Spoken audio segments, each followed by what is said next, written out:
Jour du démarrage de dépôt des candidatures pour les élections provinciales, le cap est mis sur le 23 décembre 2018.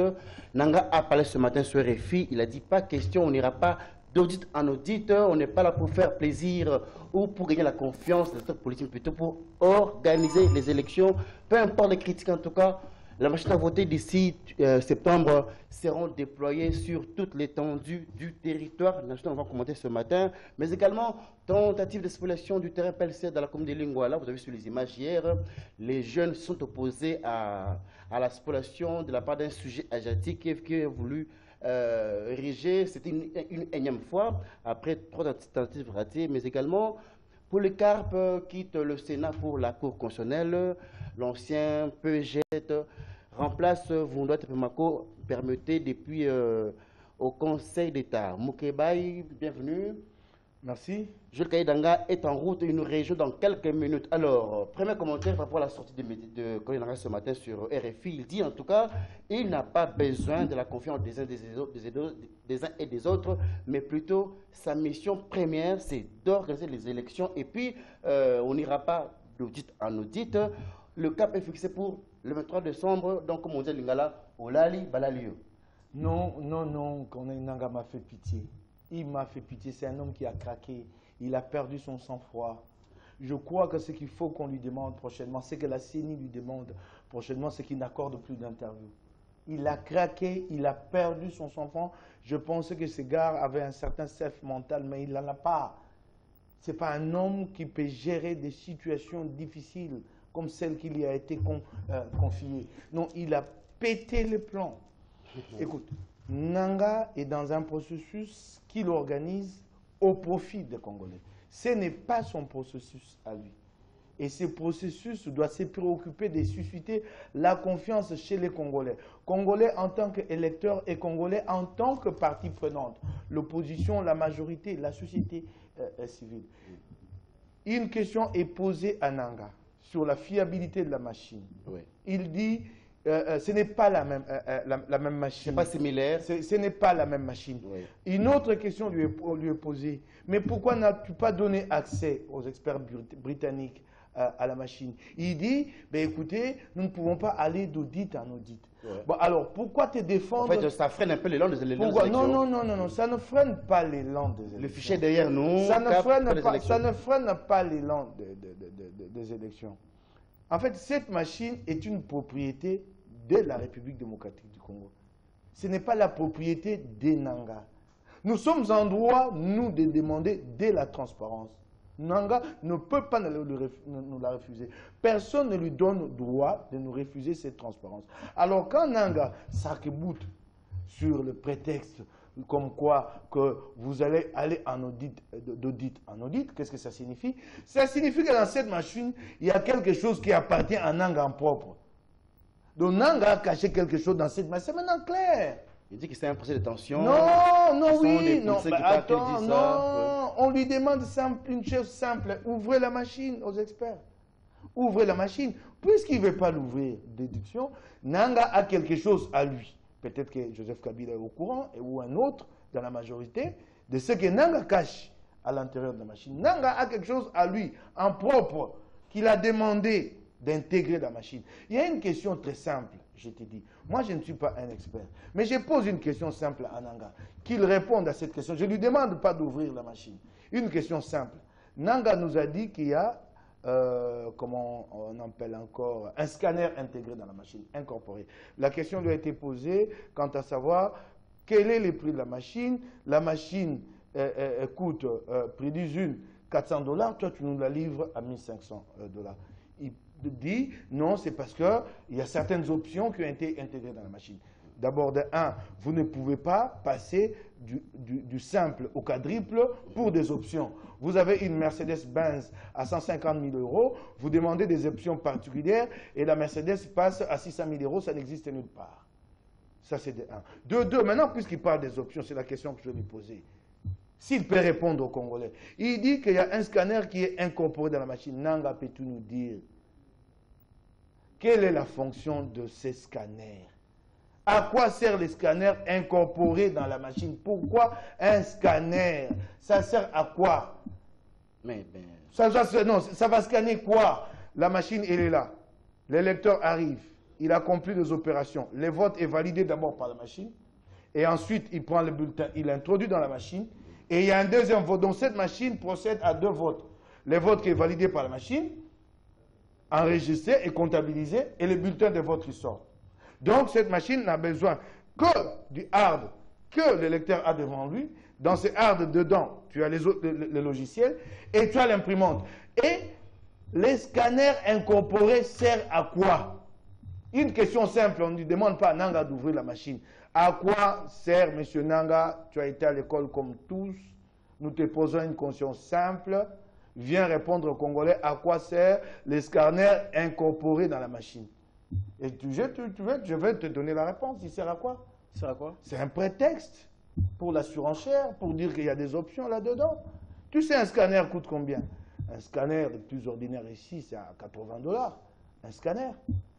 Alors, quand tu en plus tu demandes que les scanners soient incorporés, et pour des dizaines de milliers de machines, en fait, c'est un scanner qui a été placé là au prix de 5 $.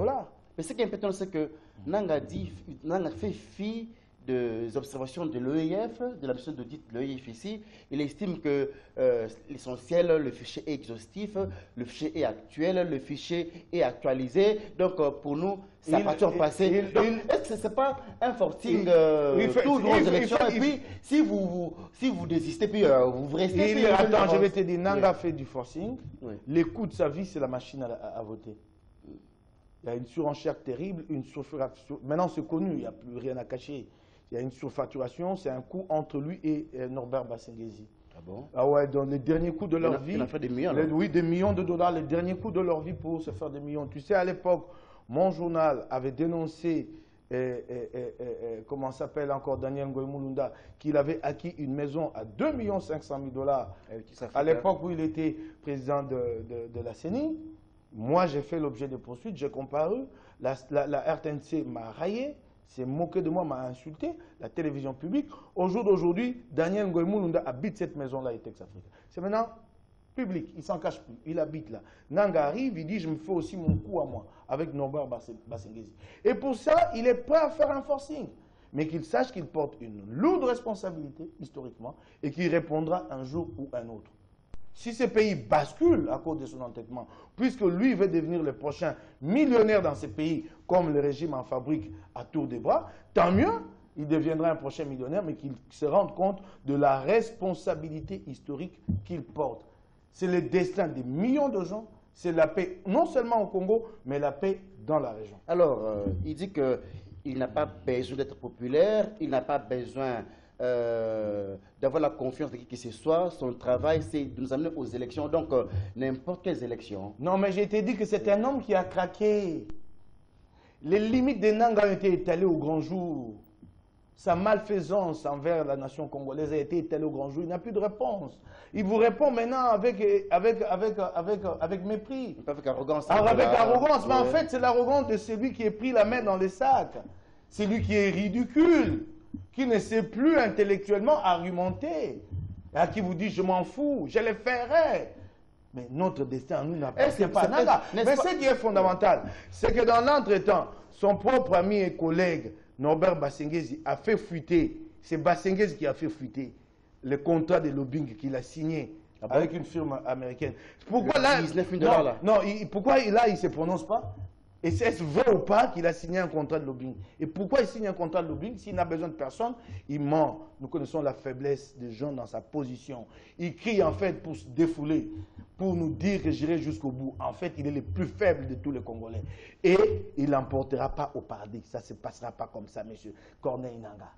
Alors, il y a aussi le département américain qui vient de prendre des sanctions contre les autorités qui seraient impliquées dans la violation des droits et libertés de personnes, mais également dans le tripatouillage du processus électoral. Alors, est-ce que, n'est-ce pas un chaos qui t'a préparé pour créer une transition indéfinie, comme quand il y aura des élections biaisées, il y aura des contestations. Alors, autre piste, assoyons-nous, dialoguons, et puis Kabila reste toujours au pouvoir. Freddy, comme si tu étais dans le secret de Dieu. C'est ça maintenant le schéma. Oui. Il y a tellement de pression, surtout sur le plan régional, que le régime, en fait, s'est dit quoi? Autant avoir de mauvaises élections que ne pas les organiser ou se hasarder à une nouvelle candidature de Joseph Kabila. Les mauvaises élections, nous les organisons, le fait accompli est là, et finalement, que fera l'opposition? Le monde dira, ne brûlez pas le pays, asseyez-vous autour d'une table et négociez. Et nous perdrons encore 5 années. C'est ça le schéma en cours. Des mauvaises élections, nous les organisons, qu'importe, mais nous aurons l'avantage, nous, d'être au pouvoir. Et en ce moment-là, nous discutons en position de faiblesse avec l'opposition. Mais ça ne se passera pas comme ça, parce que de l'autre côté, il y a une réplique qui est en train d'être préparée. Je ne suis pas en mesure au jour d'aujourd'hui. Tu veux dire les Rayman Cohen? Non, non, non. Il y aura une réplique sûrement. Il s'agit du destin de 90 millions d'individus.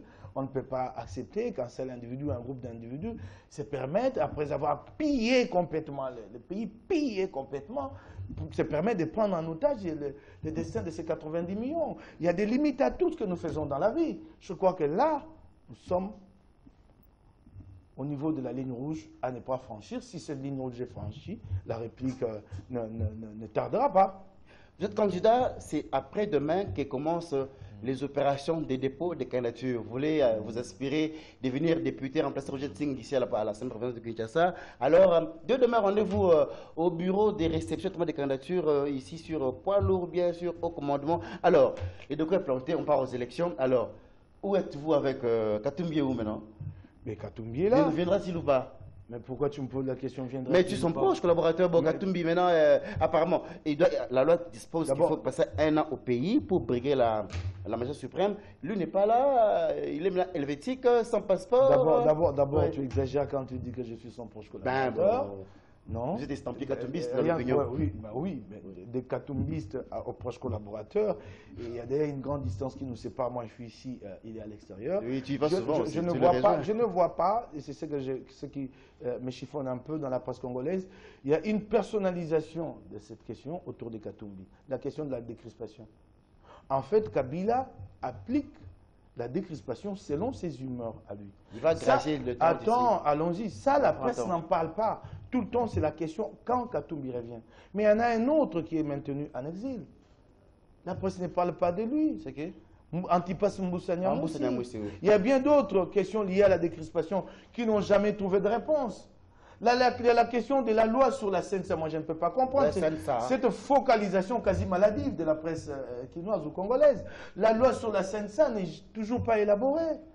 Au jour d'aujourd'hui, une session extraordinaire a été convoquée. Et à l'ordre du jour de cette session, cette loi-là n'est pas reprise. Vous ne posez pas la question.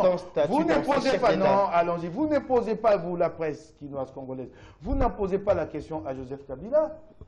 Sur sa lettre à lui-même adressée à l'Assemblée, au Parlement, à l'Assemblée et au Sénat, en décembre, pour dire qu'il y avait des lois à faire passer en priorité, entre autres la loi sur les CNSA. Vous ne posez pas la question à Minakou.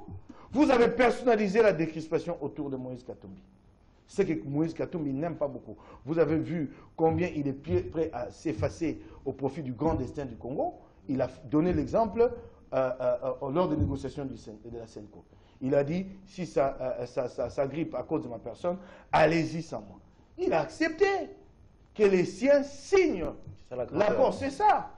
Il a fait un geste de grandeur. Arrêtez de cristalliser ces débats autour de sa personne. Il y a bien d'autres Congolais qui sont frappés et qui, au jour d'aujourd'hui, n'ont toujours pas recouvré leurs droits. Il y a bien des choses à accomplir dans la décrispation. Kabila ne l'a pas encore fait. Posez la question autour de tous ces aspects de la décrispation. Non, Moïse Katumbi. D'ailleurs, ça lui déplaît qu'on cristallise cette affaire de décrispation autour de sa personne. Puisque tu parles d'une année de résidence au Congo, ouais, et que c'est la condition. Ben alors, c'est le cas pour Bemba. Ouais, on en parle. Ouais, voilà. Il y a quelque temps, on n'en parlait presque pas. Là, maintenant que la perspective du retour de Bemba est quasi certaine, on parle d'une année de résidence. Une année de résidence en temps normal. C'est la loi, non? J'y vais tout doux. Une année de résidence en temps normal. En temps normal, Katumbi est dans une situation de force majeure. Bemba, encore force majeure, davantage. Je te donne un antécédent, un précédent qui plaide en faveur de Bemba sur cette affaire d'une année de résidence. Bemba est resté en prison pendant 10 années. Le Sénat n'a jamais invalidé son mandat. Donc il y a une institution dans ces pays qui a reconnu la situation de force majeure dans laquelle Bemba s'est retrouvé pendant une dizaine d'années. Il y a une institution, et pas n'importe laquelle le Sénat. Alors, c'est une jurisprudence. Merci. C'est un précédent à prendre en compte. Joël Kaledanga vient de nous rejoindre sur ce plateau. Il était un peu dans les embouteillages. Vous allez bien? Je vais bien, heureusement que vous l'avez compris. Oui. Très chers confrères, je présente mes excuses à toutes. Tu as suivi Nanga ce matin sur RFI? Oui, j'ai suivi Nanga. Alors, il dit qu'il n'a pas besoin de la popularité, il n'a pas besoin de ta confiance, il n'a pas besoin d'être écouté. Pour lui, le fichier électoral est derrière nous. Cap 23 décembre, Olali Balalieu. Bon, je crois que Peter Tjanila lui a posé cette question en direct pour condamner ces propos qui frisent l'arrogance. Et aujourd'hui, quand il était en train de parler, vous sentez un Nanga arrogant, vous sentez un Nanga décidé d'aller. Ça veut dire, comme ma caricature de chaque jour, les chiens aboient, la caravane passe. Voilà. À un moment donné, les chiens pourra s'arrêter, écraser la caravane. Qu'est-ce que je dis? La caravane pourra s'arrêter, écraser le chien et poursuivre son bonhomme de chemin. Donc, vous sentez que dans tous les postes stratégiques, ce sont des faucons de Joseph Kabila et ils sont déterminés, ils sont décidés. Et vous sentez que les réponses qu'il réserve à notre consoeur, la question prend beaucoup de temps que la réponse que lui donne. Oui, tout à fait. Hein, je ne sais pas si vous avez fait cette remarque-là. C'est-à-dire, donc les réponses sont en tout cas courtes. Oui. Et la journaliste pose une longue question. Maintenant, nous vous répondons. Le fichier électoral est derrière nous. Nous irons aux élections au 23 décembre avec la machine à voter. Et tout ce que l'on reproche à cette machine, qu'il s'agisse des États-Unis d'Amérique, donc non, c'est ce qu'un arbitre ne peut pas avoir besoin de la confiance de ceux qui vont se battre sur le terrain. Non, comment est-ce que nous nous récusons, même ici... Il ne veut pas être populaire comme Ibenge, non. Non, s'il vous plaît. Oui. Ce n'est pas un problème de popularité. Oui. Même ici, devant le tribunal de paix, où Mike a été jugé, si Mike avait dit « je ne suis pas d'accord avec ce tribunal », en tout cas, les juges ne peuvent pas s'imposer. Oui. Mais là, vous sentez que le juge, il vous dit « non, messieurs, mesdames, moi, j'avance avec le modus operandi déjà mis en place, monter, descendre. Moi, je vais aux élections, je n'ai pas besoin de votre confiance, je n'ai pas besoin... C'est un peu comme narguer tout un peu. Non, mais c'est narguer, c'est ça, c'est narguer. C'est là où je dis ceci, Freddy, c'est là où je dis que, en tout cas, Nanga ou soit la Kabylie est en train de préparer le chaos après les élections. Parce qu'on a besoin, les mesures de décrispation dont vous parliez avant que je n'arrive, les mesures de décrispation, c'est pour quelle raison? C'est parce qu'en Afrique, il y a beaucoup plus de désordre après les élections qu'avant. En Afrique, les gens meurent après les élections qu'avant. Lorsqu'il y aura les contestations des élections, mais écoutez, et déjà, avec la préparation de ce chaos, le démembrement précipité des provinces, allez dans les provinces, vous allez sentir comment est-ce qu'il y a résurgence de conflits ethniques.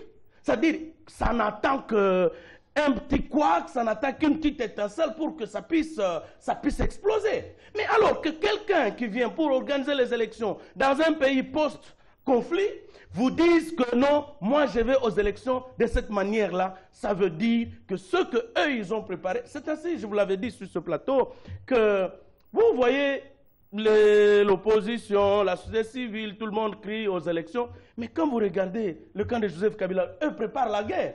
Pendant ce temps, ils achètent les armes. Pendant ce temps, ils sont en train de s'approvisionner, de signer les contrats militaires qui étaient... Non, mais on a envoyé un militaire. Donc ça veut dire, vous êtes en train de préparer les élections, vous pensez qu'il y aura la paix après les élections, mais eux préparent la guerre. Alors, il faudrait lire ce message, non seulement au regard de l'achat, de l'approvisionnement en équipement militaire, en signature des accords militaires, mais également, il faudrait regarder le look qu'arbore le président de la République. ce jour ici, quand le président, en temps de paix, et nous allons aux élections, il vous arbore un look d'un militaire, il vous arbore le look des kakis. C'est du kaki seulement. Mais c'est du kaki, c'est un message. Pour quelqu'un qui ne parle pas, son message, c'est à travers son look, sa coiffure, la manière de se comporter, sa chevelure, son look, dans les habits, son accoutrement. Mais c'est un message. Ne pensez pas qu'on peut s'élever pour un président de la République qui est entouré par autant de conseillers vestimentaires, entre autres, qu'il puisse arborer ce look-là. Alors, Nanga a annoncé ses couleurs, en tout cas, peu importe vos observations, lui fonce aux élections. Alors, maintenant, que faire l'opposition? Une question transversale. Aujourd'hui, soit vous laissez et puis vous vous soumettrez au verdict des urnes. Bon, après, vous savez, au point où nous sommes arrivés, au point où nous sommes arrivés, de toutes les façons, comme je vous disais par rapport au look de Joseph Kabila, qui arbore ce jour ici, le chien à bois, la caravane de masse. Vous avez Mobutu comme ça, vous parlez Mobutu, comme ça, et puis vous allez aussi. Non, Freddy, il ne faudrait pas vous inquiéter. Non, il ne faut pas vous tromper. Léo Lenganko ici, on dit des choses extrêmement graves. Mobutu a été traité d'un fou. Non. Kyungu n'a jamais fait la prison. Mobutu a été traité par... non, mais écoutez, le président de la République... Mais écoutez, il y a des gens, il y a des gens qui sont morts pour ça. Il y a des gens qui sont morts pour ça. Non, s'il vous plaît. Non, s'il vous plaît, Freddy, il ne faudrait pas trop caricaturer les choses. Il y a eu, la démocratie a été arrachée. La démocratie a été arrachée. Et d'ailleurs, on n'en est pas encore là parce qu'il faut distinguer la démocratie du multipartisme. Donc, il ne faut pas confondre le multipartisme, les partis des mallettes ici, à la démocratie. La démocratie, nous n'y sommes pas encore. Donc, c'est juste pour vous dire ceci, que au point où nous sommes arrivés, l'opposition, la société civile ne reste qu'avec une seule arme. Leur arme, c'est ces manifestations pacifiques pour donner leur message. Laisser les choses aller de la manière dont elles sont en train d'avancer, c'est tout simplement qu'à leur niveau, ils vont cautionner la tricherie qui est déjà érigée. Vous avez vu le départ massif au niveau de la CNI, avec le logiciel que l'on voudrait imposer au directeur Mavinga. Il a refusé, il s'en est allé. On croyait que...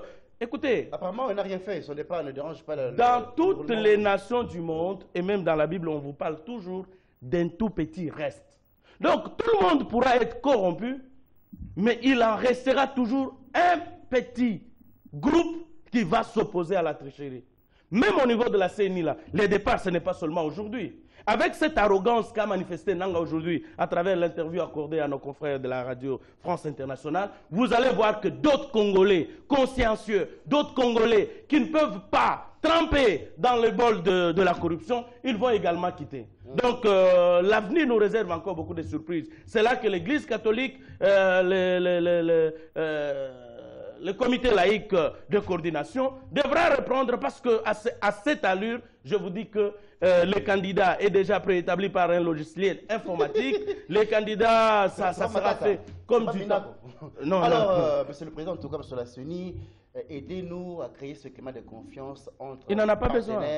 Parce qu'il faut qu'il y ait de bonnes élections, les vraies élections apaisées. Il ne faut pas déjà qu'on puisse déjà avoir des députés déjà nommés en amont, alors que tous iront pour faire la parade devant les bureaux de vote. Alors, parlons maintenant de la loi portant statut dans ce chef d'État. C'est au menu de la session extraordinaire au niveau du Parlement. Je te réponds.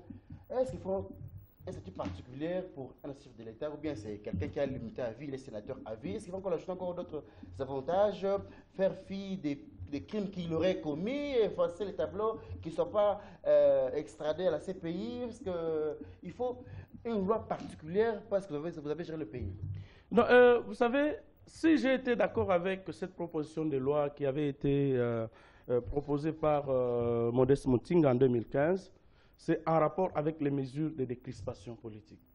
Et ces mesures de décrispation politique, au lieu, cette loi peut constituer une des mesures de décrispation pour que tout le monde aille aux élections dans un climat de paix, d'entente, que je ne serai pas malmené après les élections.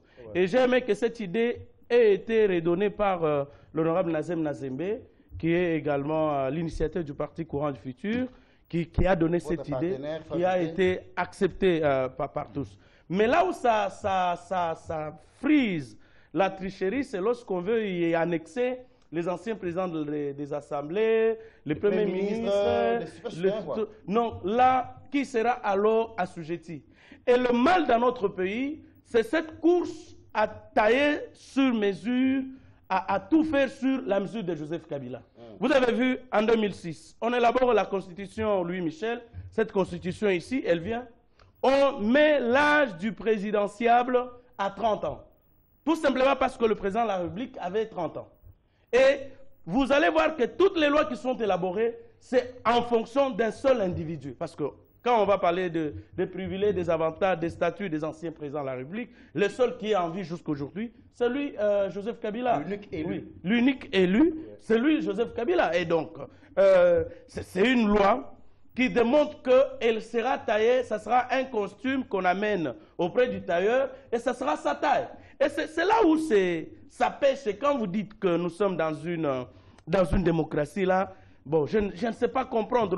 Les lois... Chirac a un salaire, Sarkozy est poursuivable, c'est ancien président. Donc ici, apparemment, on n'aura pas des présidents poursuivables en justice pour avoir commis peut-être un crime dans l'autre de son mandat. Non. Dans l'exercice de ses fonctions, bon, je ne sais pas. Oui. C'est là où, quand vous gérez aujourd'hui, il faut savoir que la justice existe, autant au niveau interne qu'au niveau international. Bon, ici, au niveau du pays, on pourra lever une option au niveau de l'Assemblée nationale, du Sénat, que le président ne sera pas poursuivi. Mais pour les crimes contre l'immunité, mais pour les crimes de guerre, pour les crimes de génocide, qui ont été observés par-ci, par-là, est-ce qu'il faudrait que ces crimes-là, pour nous qui sommes, entre autres, des victimes, que nous puissions accepter que ces gens... Victime. Je suis victime, mon ami. J'ai perdu plus importante, le meilleur de ma vie. C'est une mère qui peut me remettre une mère. Quel que soit ce qu'on peut faire, on peut monter, on peut descendre, la mère reste une mère. C'est justement pour vous dire que c'est là que ça frise la tricherie. Mais en principe, est-ce qu'il avait fallu qu'on sécurise Joseph Kabila seul? Non, mais à un moment donné, il y a les Carbone Béni qui sont en prison. Il y a les Mouyambo qui sont en prison. Il y a les Djomi Dongala qui sont en prison. Est-ce que pour aller aux élections, et qu'il faudrait que tout le monde ait les mêmes garanties, est-ce que le président de la République, ça ne demande pas les négociations, ça ne demande pas Senko, ça ne demande pas Kanchachi, ça ne demande pas un dialogue? Est-ce qu'il ne peut pas, au regard des attributions qui lui sont conférées par la Constitution de la République, s'élever et accorder la grâce à tous ces prisonniers pour leur permettre également qu'on aille aux élections dans un climat apaisé, que d'y aller avec l'arrogance, avec les biceps militaires qui sont présentés? Je crois qu'il y a lieu que lui donne un signal. Et ce signal, il n'a pas besoin de négociations. À chaque fois que l'on commémore dans les pays organisés, que l'on commémore les fêtes d'indépendance, le président de la République accorde des mesures de décrispation pour permettre à tous les parents. 30 juin. Malheureusement, il n'a jamais fait du bien pour les Congolais. Il le fera cette fois-ci. Kabila, peut-être les signes de revoir, en voulant qu'il y ait une loi pour sa protection, s'assurer qu'il ne sera pas poursuivi peut-être. Il faut qu'il soit bien gardé en dehors de la vie des sénateurs à vie. Oui, je vais te répondre. Je vais répondre à cette question, mais d'abord, 2-3 digressions, en fait, pour comme mise au point sur certaines questions. Tu as parlé des démocraties. Il y a une compréhension très biaisée de la démocratie ici. La démocratie ne se vit pas en comparaison avec d'autres nations. La démocratie est une aspiration. Vous avez vous-même des critères, des critériums qui sont devant vous, et vous mesurez votre démocratie par rapport à ces critères-là. Vous ne vous pensez pas... Attends, mais c'est justement ça. Oui. Vous ne vous pensez pas en démocratie en comparaison avec une dictature ou avec une semi-dictature. Non, c'est en comparaison avec les aspirations du peuple congolais. Est-ce que la démocratie telle qu'elle est vécue au jour d'aujourd'hui répond-elle aux aspirations du peuple congolais? Je te dis non. Si je prends par la main maintenant, je t'amène dans les petits amigos dans les commissariats de police. Des Congolais sont détenus en grand nombre illégalement. Hein, il y a des détentions qui dépassent la garde à vue, qui dépassent la détention préventive. C'est cela la démocratie. Est-ce que nos textes de loi sont respectés? Quand quelqu'un est détenu à l'ANER pendant 11 mois, j'ai un proche, un ami qui est ici dans ces studios, qui s'appelle Dido Zamwangana, est détenu à l'ANER pendant 11 mois, et les jours où on les libère, on dit, monsieur, tu peux rentrer chez toi. Il n'y a aucun document qui signifie, sans jugement, okay, qui signifie qu'il a été... Alors vous dites que nous sommes en démocratie. Comment vous mesurez cette démocratie-là? Vous devez avoir quand même des étalons de mesure. Ok. Ok, parlons bien, la loi bien sur la protection du chef de l'État. en ce qui concerne la démocratie. Avant d'aborder cette question, la pire des choses que l'opposition pourrait faire, et même la société civile, tu l'as évoqué ici, c'est de lever l'option d'un boycott. Jamais boycotter. Jamais. Quand vous boycottez, vous ouvrez le boulevard à la partie adverse. Vous boycottez, vous perdez aussi quelque chose. Pourquoi quand vous boycottez? Parce que vous tuez l'élément psychologique qui permet au peuple, lorsqu'on lui vole sa victoire, de descendre dans la rue et de revendiquer. Vous désactivez le peuple, vous dites tu restes chez toi, mais après, tu ne peux plus demander au même peuple de se mettre debout pour contester. Parce que tu lui as dit ce qui s'est fait là ne te concerne pas. Le peuple doit rester en alerte et actif. Jamais boycotter et jamais entreprendre des initiatives pour contrer, pour essayer d'arrêter le processus électoral. Ça serait la pire des choses. Le peuple qui restera en alerte et actif agira le moment venu. C'est vraiment simple. Et d'ailleurs, c'est la réponse à réserver à Nanga. C'est la réponse à réserver à Nanga. J'ouvre dans l'entretemps une parenthèse pour m'adresser encore à lui, à Nanga. Lors des travaux à l'époque où c'est le dialogue du Kanchachi, lors des discussions en commission, Nanga avait dit, des témoins, l'ont abondamment cité là-dessus, que les élections de Ngoï Mulunda, il faut leur trouver un autre nom. Mais les élections, pour s'assurer qu'elles seront acceptées par tous, c'est dans leur préparation qu'on met du sérieux. C'est dans leur préparation qu'on met, la confiance. Maintenant que lui a décidé de jouer au va-t-en-guerre, au jusqu'au boutiste qui n'écoute personne, ces élections à lui seront pires que celles qu'elle lui a Écoutez, les gens, c'est retarder les élections. Oui, maintenant lui, il est en train de préparer, de réunir toutes les conditions pour avoir des élections pires ou peut-être davantage pires que celles d'Ngoï Mulunda. C'est là qu'il amène les Congolais. La question du statut des anciens chefs d'État. J'ai beaucoup de respect pour Monene Mutinga, c'est un professionnel chevronné dans la presse, et puis il s'est converti en politique, il s'y prend très bien, un homme intègre, mais je ne partage pas sa loi. Elle n'a pas de raison d'être dans une démocratie. Non, Moukabaye. Allons-y, un ancien président qui a géré a droit à un minimum de protection nécessaire. Attends, Freddy, comme un citoyen comme tout le monde. Freddy, laisse-moi y aller. Oui. Bah alors sinon, allez-y, je te laisse maintenant répondre et moi je pose des questions. Je t'en prie. Non, Freddy, cette loi n'a pas de raison d'être en démocratie. Et surtout celle-là, telle qu'elle est confectionnée. Il y a dans cette loi une disposition qui dit que le président de la République, j'ai entendu, Modeste Mutinga lui dire lui-même, que le président est exempté des poursuites sur toutes les questions de droit commun, toutes les fautes de droit commun qu'il pourrait avoir commises pendant son mandat. Donc, il est exempté. Donc, j'arrive au pouvoir, je passe 10 années au pouvoir. Si, dans l'entretemps, j'ai posé certains actes qui sont délictueux et passibles de poursuite sur le plan du droit commun, moi, je suis exempté. Mais c'est la prime à l'impunité, mon aîné Mutinga. La prime dont je deviens président de la République, dont je sais que je ne serai pas poursuivi. Je peux détourner. C'est la prime. Ça n'existe pas en démocratie. S'il y a un problème au jour d'aujourd'hui, en ce qui concerne le sort de Kabila après les élections, c'est un problème particulier qui peut se résoudre par des négociations directes pour donner des garanties à Kabila. Et non par une loi. Non par une loi qui est pire que ce que nous connaissons déjà, vient marcher sur la République, sur la démocratie. C'est une prime à l'impunité. Mais écoute, Chioyo, tu peux t'imaginer que je suis là, que je sais que je deviens président de la République et tout ce que je ferai ne me serait jamais opposé, mais je me permets tout. Ben, je peux prendre les maisons d'autrui, et puis après, il faudra compter sur ma bonne foi. On ne compte jamais sur la bonne foi de quelqu'un. En cette matière-là, c'est la loi qui établit les limites. C'est très grave, cette disposition-là. Très, très grave. Et voilà, maintenant, on en arrive à une loi bateau. Maintenant c'est exemption de poursuite à tous les anciens chefs de corps. Je ne sais pas, on va en arriver. Premier ministre. Ben, est-ce que tu comprends ça? Nanga. Est-ce que tu comprends tout ça? ce monde-là. Non. Je suis sûr. Moi, Le Nanga aussi est protégé, même s'il a des langages. Si le souci de cette loi Oui. est de garantir à Kabila un avenir sécurisé et apaisé, il faut le faire directement avec Kabila. Ça ne sert à rien de nous prendre le temps d'une loi. Non, ça ne sert à rien. Et puis, une question que je me pose. Est-ce que Kabila lui-même a-t-il foi dans cette loi? Comment ça? Puisque lui-même, depuis qu'il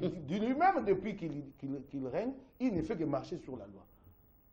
Comment ça? Quelqu'un qui a tout son mandat marché sur la loi, tu le vois lui avoir foi dans une loi, mais je te l'ai dit, regarde, il a été convenu à la Senco d'élaborer une loi sur le 500. Elle n'est pas là. Elle n'est pas là. Lui-même a écrit. Il a dit loi en priorité. Donc lui-même n'a pas foi dans la loi de la République. Vous allez peut-être prendre cette loi-là pour les autres, pas pour lui. Il n'a pas foi dans la loi de la République. Il a respecté la loi. Je sais que même ce qu'on fait là pour lui, Je t'ai dit, nous sommes là avec toi, ici. Il y a un gouverneur qui a été élu à la tête de la province du Congo, Kanis Makofi. Il n'y a pas eu de recours, pas de contestation. Attends, c'est pas du coq à l'âne. Attends, oui. Laisse-moi y aller. C'est ça le problème, Thioyo.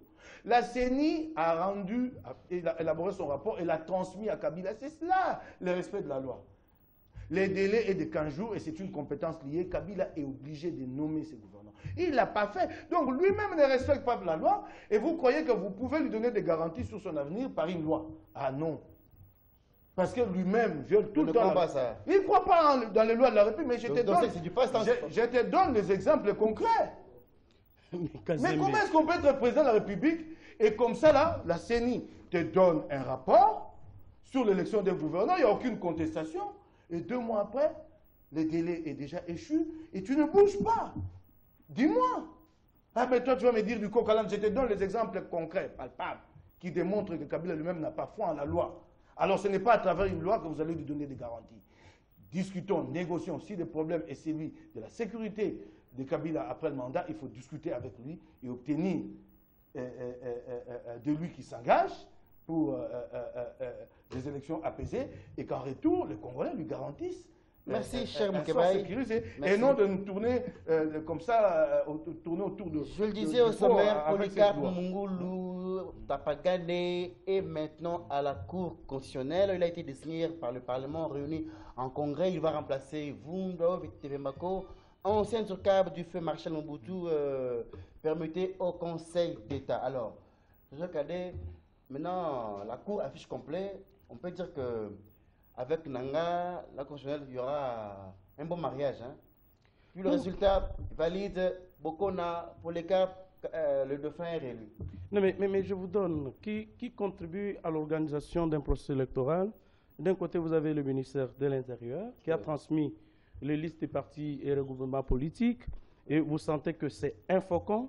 Donc c'est quelqu'un qui a tout accepté pour Joseph Kabila, qui semi-professeur d'université, qui m'a enseigné d'une grosse et grande intelligence. Mouba Sakani. Oui. Mais vous le sentez. Très habile, hein? Il a formé une milice qui a, pendant 3 ans, et une milice prête à en découdre avec les abbés et qui a reçu même mandat d'arrêter quelqu'un. Il remet au PPRD son parti politique, en tout cas c'est lui que l'on connaît comme le premier des, passez-moi le mot, des Koulouna de Kinshasa.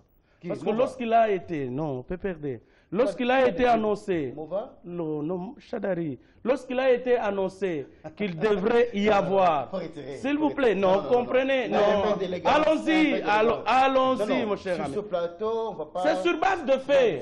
Bon, mais non, il n'y a pas de diffamation. Non, mais comment traiter un permanent du parti présidentiel de Koulouna? Il a demandé de lui passer le mot. Non, non, non. Il a dit non, faut retirer ça. Je vous dis ceci. Non, faut retirer d'abord. C'est retiré. Merci, Okay. merci. Bon, écoutez, c'est parce que vous le voulez. Mais quand quelqu'un dit à ses enfants, ceux qui va finir maman nayo, zongi s'appelle maman nayo. Et quand Ibengela fait, je vois les gens en train de maltraiter Ibenge. Combien de fois Ibenge a été insulté au stade? Et qu'aujourd'hui que Ibenge puisse mettre en pratique les conseils reçus du premier parti politique de la majorité présidentielle, comment on peut condamner Ibenge? Fedi Tioyo. Mais quelqu'un de cette de cette carrure, de cette manière, comment peut-on le présenter? Parce que quand la société civile avait levé l'option, je me rappelle en 2016, pour tenir les marches en route, qui avait dit coup sur coup, et coup sur coup, ça veut dire que les PPRD, les jeunes du PPRD vont également descendre, nous allons nous affronter sur la route. Et voilà quelqu'un qu'on remet là-bas. À la CNI, vous avez entendu les propos de Nanga ce matin, c'est le va-t-en-guerre. Ça veut dire bolinga, bolingate, nous on continue. Lali, balalio. Bon, Olali Balalio, je n'ai pas besoin du consensus, je n'ai pas besoin de la popularité, je n'ai pas besoin de la confiance. Moi, j'organise les élections comme je l'ai déjà arrêté. Et à la Cour constitutionnelle, on vous place qui? On vous place Koulou. Également, un faucon. On vous place tous ceux qui ont été là. On vous prend tous ceux qui pouvaient s'opposer. Ils ont été pratiquement débarqués, notamment les Banyakou, Kambo, maintenant, et Sambo Vundowe, on vient de lui demander d'aller au Conseil d'État. Or, donc, une retraite, hein? Pas une retraite parce que c'est en violation de la loi. Mike vous l'a dit ici, vous n'avez pas pu comprendre. On ne peut pas mettre quelqu'un au Conseil d'État s'il n'a pas été magistrat de carrière. Or, le professeur Vundowe, il est juriste de formation, bien sûr, il est formateur de juristes, mais il n'a jamais été magistrat. Parce que, vous savez, le Conseil d'État, c'est quoi? La magistrature, c'est quoi? Surtout quand on est président d'un tribunal, d'une instance. La magistrature, c'est la pratique. Ce n'est pas toute la théorie que vous apprenez là. Et puis le droit, c'est quoi? Le droit, c'est la procédure. Le droit, c'est la procédure. Est-ce qu'il maîtrise-t-il la procédure? Non. Et dans la plupart des cas, les procès échouent, les gens perdent leur procès à cause de la procédure. Il n'en a pas. Et donc, c'est justement, on l'a mis pratiquement, comme vous l'avez dit, en retraite, et on va le faire entourer des magistrats qui viendront nommer de l'année et qui vont l'entourer pour l'exécution de certaines décisions préalablement établies à certains endroits. Donc, c'est justement pour vous dire que, après avoir détruit et déstructuré nos services de renseignement, nos services sécuritaires, après avoir déstructuré l'économie nationale, après avoir brisé les tissus économiques, aujourd'hui, on est allé dans la profanation du saint de sang. Donc il n'y a plus d'État en République démocratique du Congo. Parce que lorsqu'on bouge, la justice qui est le poumon, parce que la Bible déclare une nation ne peut être élevée que par la justice. C'est la justice qui est le socle de tout. Mais maintenant quand on vous prend la haute cour, où des décisions doivent être prises, on vous place des gens que l'on peut manipuler dans tous les sens, c'est que le saint de sang a été profané. Conséquence, on ne peut plus croire dans un État. Parce que la nation n'existait pratiquement plus.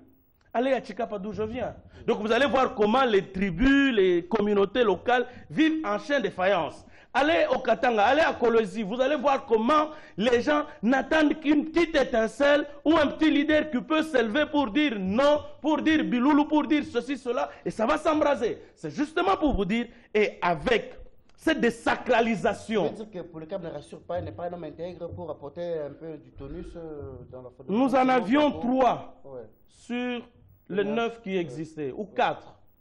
Vous avez vu comment les manigances ont été entretenus pour qu'ils soient mis à l'écart. Vous avez vu comment on a mis en place un mécanisme pour adopter une loi qui devrait réduire les quorums de 7 à 5. Donc c'est justement pour vous dire que ces gens ont résolu de détruire tout ce qui restait encore d'État à la nation congolaise. Ça veut dire le saint de saint.